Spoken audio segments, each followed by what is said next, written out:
Hello बच्चों, class 10th math UP board chapter number 1 वास्तविक संख्या से प्रश्नावली 1.1 से प्रश्न नंबर 1 को हल करेंगे। ठीक है, ध्यान से देखिएगा। क्वेश्चन में बोला जा रहा है निम्नलिखित संख्याओं को अभाज्य गुणनखंडों के गुणनफल के रूप में व्यक्त कीजिए। ठीक है, देखिए प्रश्न नंबर 1 में ये 5 संख्याएं दी गई है। ठीक है, जिसे हमें अभाज्य गुणनखंडों के गुणनफल के रूप में क्या करना है, व्यक्त करना, मतलब कि लिखना है। ठीक है, तो ध्यान से देखिएगा, हल करते हैं। ठीक है, पहली जो संख्या दी गई है वो 140 है।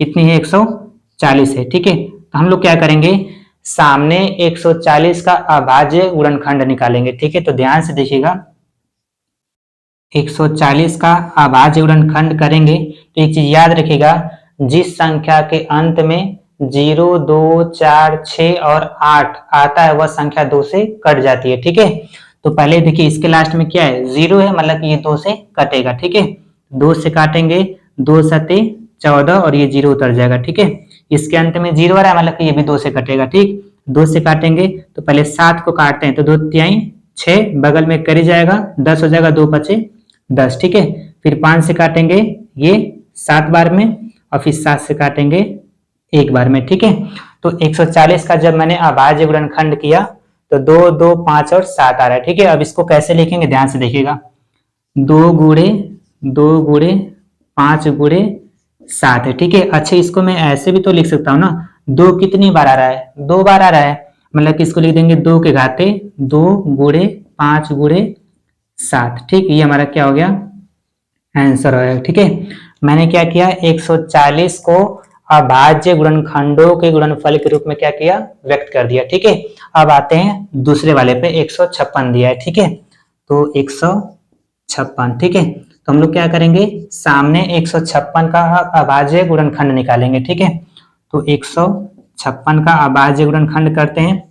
देखिए इसके अंत में क्या है, 6 है। ठीक, मतलब कि 2 से कटेगा। ठीक है, 2 से काटेंगे तो पहले 15 को काटेंगे, 2 सते 14, 1 बचेगा, 6 के पहले 1 रख देंगे तो 16, मतलब कि 2 अठे 16 हो जाएगा। ठीक है, अभी इसके अंत में क्या आ रहा है, 8 आ रहा है, मतलब कि 2 से कटेगा। ठीक है, तो 2 से काटेंगे तो पहले 7 को काटेंगे 3 बार में, 2 तिहाई 6, बगल में करी जाएगा 18 हो जाएगा, और 2 9 18। ठीक है, अब इसके अंत में 9 आ गया, मतलब कि 2 से नहीं कटेगा। ठीक, 3 से काटते हैं तो 3 एक कम 3 और 3 तरीके 9। ठीक, अब क्या आ गया, ये 13, 13 तो अपने ही पारे में आता है ना, तो 13 से काट देंगे 1 बार में। ठीक है, तो मैंने जब 156 का अभाज्य गुणनखंड किया तो क्या आ रहा है, 2, 2, 3 और 13। ठीक है, अब इसको ऐसे लिख देंगे हम लोग।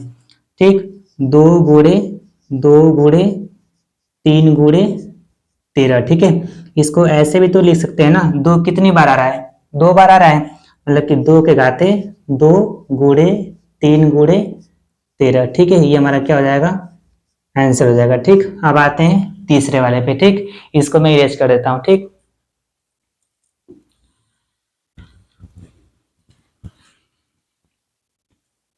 देखिए तीसरा क्या है, 3825 है, 3825। ठीक है, तो हम क्या करेंगे, सामने 3825 का अभाज्य गुणनखंड निकालेंगे। ठीक है, 3825 का अभाज्य गुणनखंड निकालते हैं। देखिए इसके अंत में 5 है, मतलब कि ये 2 से नहीं कटेगा। ठीक, 3 से चेक करते हैं तो 3 एक कम 3, फिर 8 को काटेंगे तो 3 दुना के 6, अभी 2 बचेगा, 2 के पहले 2 रखेंगे तो 22, 3 सती कितना होता है 21, 1 बचा, 5 के पहले 1 रखेंगे तो 15 हो जाएगा, जो कि आता है 3 के पारे में 5 बार में 15 आता है। ठीक है, फिर इसको अगर 3 से देखा जाए तो 3 चौका होता है 12, फिर 7 को काटेंगे, 3 दुना के 6, बगल में करी जाएगा 3 पचे 15। ठीक है, फिर इसको 5 से काटते हैं यहाँ पर, तो 5 अठे 40, बगल में करीब जो 2 जाएगा तो 25 हो जाएगा। ठीक, फिर 5 से काटा जाए तो 5 एक कम 5, 5 सते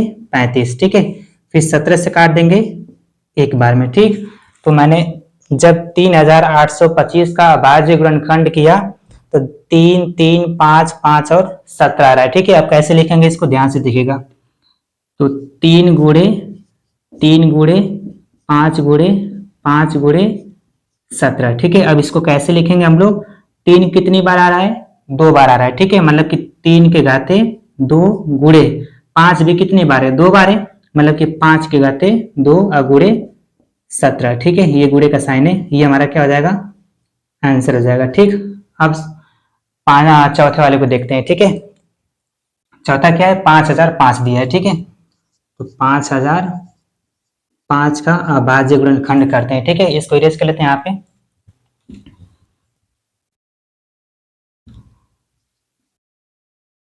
5005 का अगर अभाज्य गुणनखंड किया जाए तो देखिए इसके अंत में 5 है, मतलब कि 2 से नहीं कटेगा। ठीक है, तो इसको हम लोग देखिए 3 से भी नहीं कटेगा, यहाँ पे डायरेक्टली इसको 5 से काटते हैं। ठीक है, तो 5 एकम 5, फिर 0 0, 5 एकम 5। ठीक है, फिर इसको चेक करते हैं। ये आपका 7 एकम 7, 7 से कट जाएगा। ठीक है, तो 7 से अगर देखा जाए तो पहले मैं 10 को अगर काटूं तो 7 एकम 7, कितना बचा अभी 3। अगर इस 0 के पहले 3 रख देंगे तो 30 हो जाएगा, जबकि 7 के पहाड़े में 30 नहीं आता है लेकिन 28 आता है। कितनी बार में, 4 बार में। तो 7 चौका 28, अभी कितना बचा, 2 बचा। अगर इस 1 के पहले 2 रख देंगे तो 21 हो जाएगा, और 7 के पहाड़े में 21 कितनी बार में आता है, 3 बार में आता है। ठीक, फिर 143 आ गया, अब ये किससे कटेगा, तो 11 से कट जाएगा ये। ठीक है, तो 11 से, तो 11 एकम 11, 3 बचा, 3 के पहले 3 रखेंगे तो 33 हो जाएगा, जो कि 11 के पहाड़े में 3 बार में आता है। ठीक है, अब ये 13 तो अपने पहाड़े में ही आएगा। ठीक है, तो 5005 को मैं कैसे लिखूंगा, 5 गुणे 7 गुणे 11 गुणे 13। ठीक है, इसमें ऐसी कोई संख्या नहीं जो 2 बार आई है। ठीक, तो ये हमारा क्या हो जाएगा, आंसर हो जाएगा। ठीक है, अब आते हैं 5 वाले पे। ठीक है, ध्यान से देखिएगा, 7429 है, 7429 है। ठीक है, इसका भी सामने अभाज्य गुणनखंड निकालते हैं। ठीक, इसको इरेज करते हैं। 7429। ठीक है, इसका अभाज्य गुणनखंड किया जाए तो देखिए ये 2 से नहीं कटेगा, 3 से भी नहीं कटेगा, इसको 17 से डायरेक्टली हम लोग काट देते हैं। ठीक है, 17 से ही कट जाएगा। देखिए 17 यहाँ पे कितना है, 74 है ना, तो 17 के पहाड़े में 74 तो नहीं आता है लेकिन 68 आता है। कितने बार में, 4 बार में। ठीक है, तो 17 चौका कितना होता है, 68। ठीक, अगर मैं 74 में से 68 को माइनस कर दूं तो कितना बचा, 6। ठीक, अगर इस 2 के पहले में 6 रख दूंगा तो 62 हो जाएगा। ठीक है, अब 17 के पहाड़े में 62 नहीं आता है लेकिन 51 आता है। कितनी बार में, 3 बार में। ठीक है, तो 17 3 51। ठीक है, 62 में से अगर 51 को माइनस करेंगे तो बचेगा 11। ठीक, तो इस 9 के पहले अगर मैं 11 रख दूंगा तो 119 हो जाएगा, और 17 के पहाड़े में 119 कितने बार में आता है, 7 बार में आता है। ठीक है, यहाँ पर हो जाएगा आपका 7।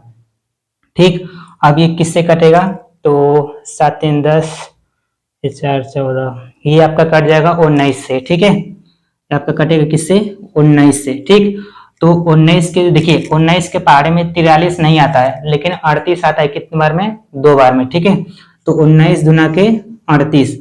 अब 43 में से अगर मैं 38 को माइनस करूंगा तो कितना बचेगा, 5 बचेगा। ठीक, और 7 के पहले अगर मैं 5 रख दूंगा तो क्या बन जाएगा, 57। ठीक, तो 19 के पहाड़े में 57 कितने बार में आता है, 3 बार में आता है। ठीक, अब 23 अपने पहाड़े में ही आता है तो ये 23 से काट देंगे 1 बार में। ठीक है, तो 7429 का जब मैंने अभाज्य गुणनखंड किया तो क्या रहा है, 17 19 और 23। तो इसको बस ऐसे लिख देंगे, 17 गुणे 19 गुणे 23। ठीक है, ये हमारा क्या हो जाएगा, आंसर हो जाएगा। ठीक है, ठीक, तो मैंने प्रश्न नंबर 1 में इन 5 संख्याओं को, ठीक है, इन 5 संख्याओं को मैंने क्या किया, अभाज्य गुणनखंडों के गुणनफल के रूप में व्यक्त कर दिया। ठीक है, आई होप आप लोग को समझ में आ गया होगा। मिलते हैं क्वेश्चन नंबर 2 के साथ, तब तक के लिए बाय।